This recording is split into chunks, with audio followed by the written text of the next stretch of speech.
تقریر کرتا ہے تو دو قومی نظریہ دنیا کے سامنے آ جاتا ہے.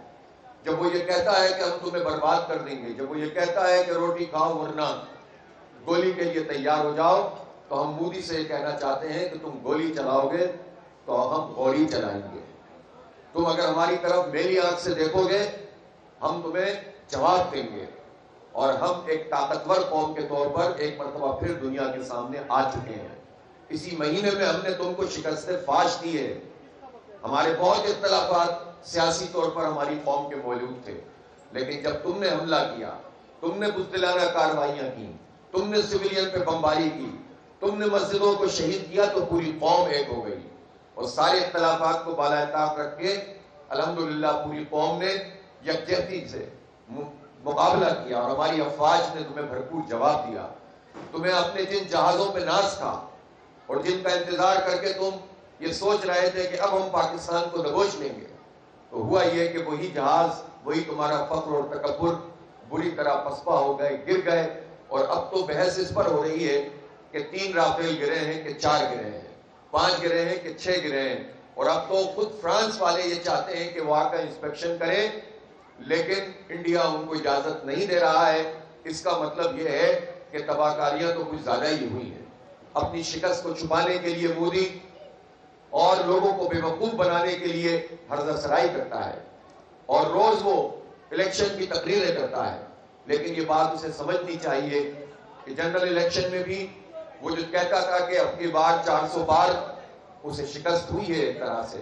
اور اب ریاستی الیکشن جیتنے کے لیے کہیں بہار میں اور کہیں اور وہ جس طرح کے لب و لہجے کو اختیار کر رہا ہے، تو جتنا وہ بڑکے مارتا ہے، ڈینگے مارتا ہے، اتنے ہی اس کے ووٹ خود انڈیا میں بھی کم ہو جائیں گے. وہ یہ کہتا ہے کہ پاکستانی نوجوان اٹھ کر کھڑے ہوں، تو پاکستانی نوجوان تو تمہارے خلاف اٹھ کر کھڑے ہو چکے ہیں، اور تمہیں تو اپنی فکر کرنی چاہیے. میں پوچھنا چاہتا ہوں کہ انڈیا میں کیا ہے.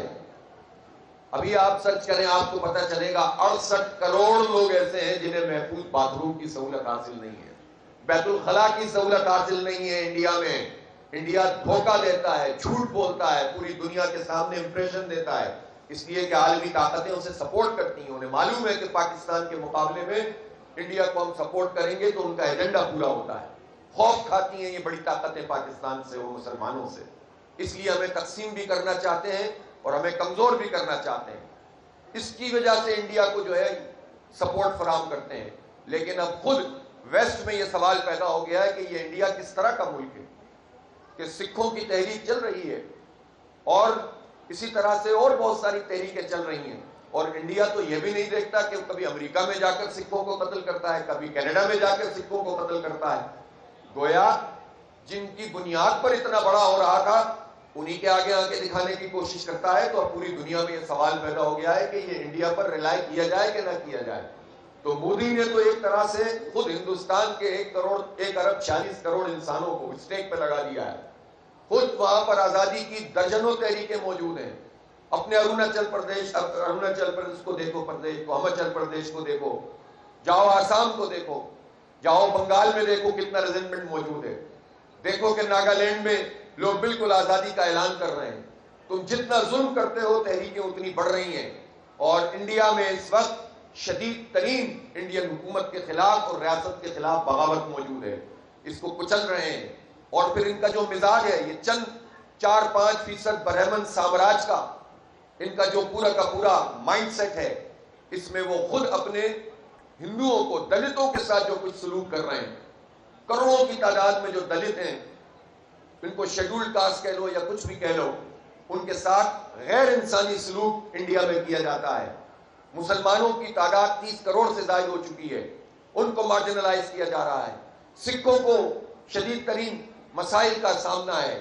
خود مسیحیوں کے خلاف ایکشن ہوتا ہے. گویا انڈیا میں اقلیتیں محفوظ نہیں ہیں. انڈیا میں شیڈول